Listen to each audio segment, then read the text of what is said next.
നിങ്ങൾ പ്രാർത്ഥിക്കാൻ മുട്ടുമടക്കുമ്പോൾ നിങ്ങളുടെ പ്രാർത്ഥനാ ശബ്ദത്തിൻ്റെ മുന്നിൽ ഒരു തീയുടെ വ്യാപാരമുണ്ടാകും.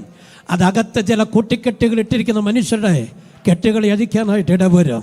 ഇന്നലകളിൽ അത് അനുഭവിച്ചില്ലെങ്കിൽ ഈ 2025 ഏപ്രിൽ മാസത്തിലെ ഉപവാസ പ്രാർത്ഥനയിൽ പരിശുദ്ധാത്മാവ് എന്നെ അങ്ങനെ ഒരു തലത്തിലേക്ക് അതെ മാറ്റി ചവിട്ടിക്കുകയാണെന്ന് വിശ്വസിക്കാൻ കഴിയുന്നവർക്ക് ആരാധിക്കാൻ വകുപ്പുണ്ട്.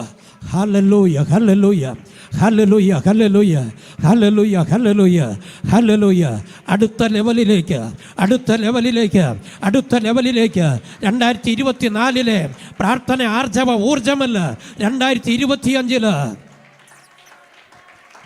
Jesus, Jesus, hallelujah, hallelujah, hallelujah, hallelujah. നീന്തിയിട്ടല്ലാതെ കടക്കാനാകാത്ത ഒരു നദിയിലേക്ക് പ്രവേശിക്കുന്ന അനുഭവം, കൈയുടെ കാലിൻ്റെ നിയന്ത്രണം വിട്ട് മറ്റൊരുവൻ്റെ നിയന്ത്രണത്തിൽ നടക്കുന്നൊരനുഭവം.